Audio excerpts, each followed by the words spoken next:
On day 3 of our trip, we headed to Las Cruces, New Mexico. In the east side of town is the Organ Mountain Desert Peaks National Monument.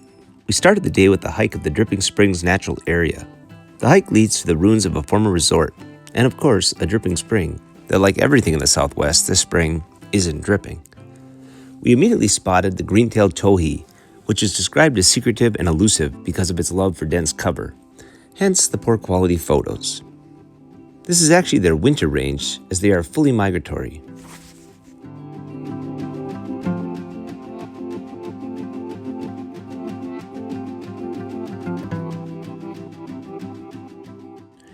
We decided to migrate onto the other side of the mountains to hike the Pine Tree Loop Trail.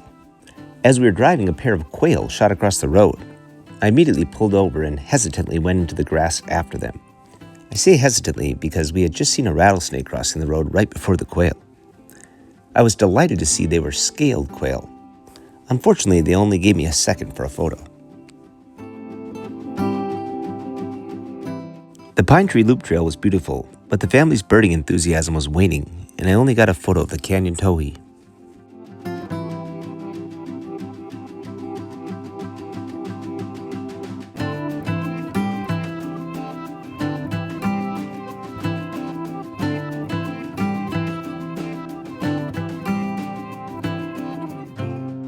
We moved on to the equally beautiful White Sands National Park, which is not really a birding spot, but it is easy to find the bleached earless lizard, which blends in nicely with the gypsum.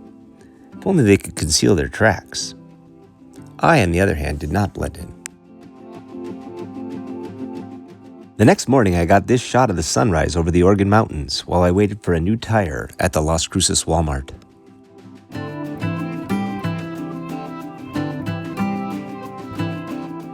As we headed from New Mexico to Arizona, we were greeted with a metal roadrunner on the side of the road, and then a real roadrunner.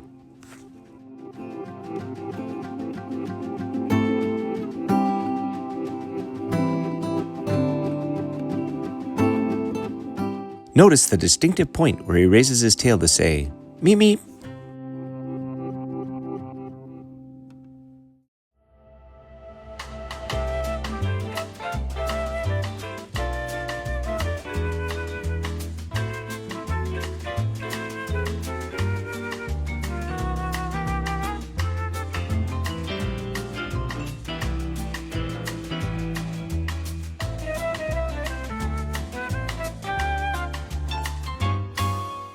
Saguaro National Park, the real reason why we drove all the way to Tucson from Minnesota.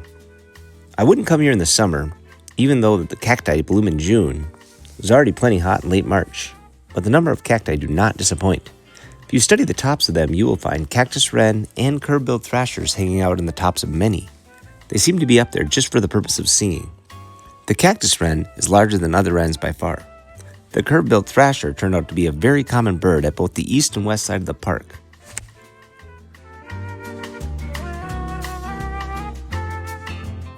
Speaking of singing, we quickly located our first real prize of the park.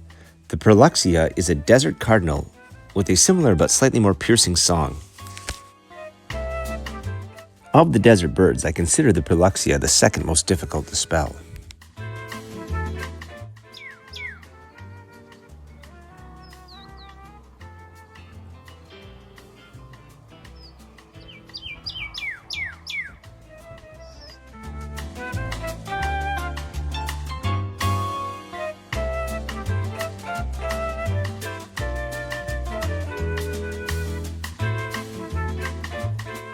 There's a lot of overlap between the birds we've seen in Big Bend National Park in the Chihuahuan Desert and the birds here in the Sonoran Desert. The black-tailed gnatcatcher is prevalent in both and looks similar to the blue-gray, especially this female that lacks the black head. Lucy's warbler was the most common warbler, having already arrived from Mexico.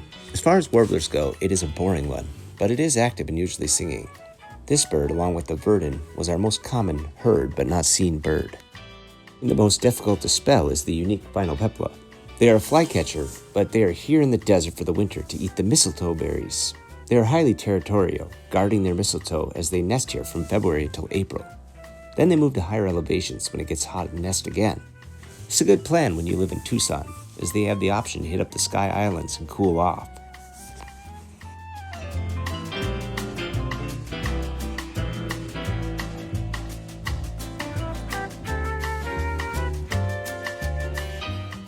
Driving down the road, this greater earless lizard ran ahead of us. At least that's what ChatGPT said it was. It's nice to see reptiles with some urgency about crossing the road.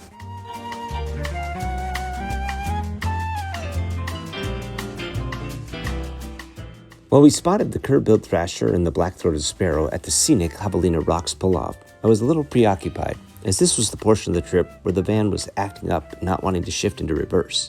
This tends to cause a little anxiety when you are 1,700 miles from home.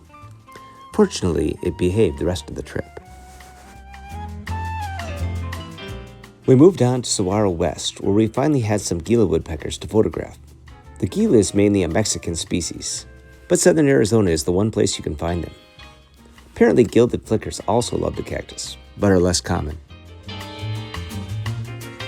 What is common everywhere is the house finch. They seem to be everywhere in the U.S. except the Great Plains and northern Minnesota. We finally caught a photo of a verdin, and then got some of our best looks at curve-billed thrashers.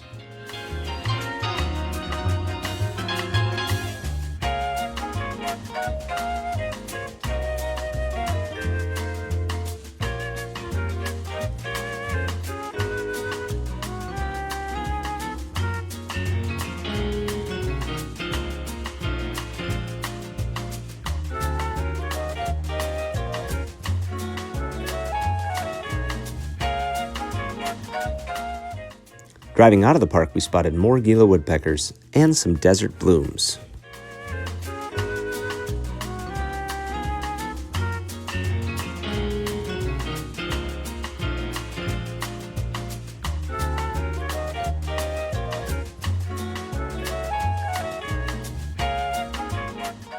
Just as we were leaving at twilight, there were a couple of red-tailed hawks using the tallest saguaros as elevated watchtowers. I'd like to see how they carefully land without poking themselves.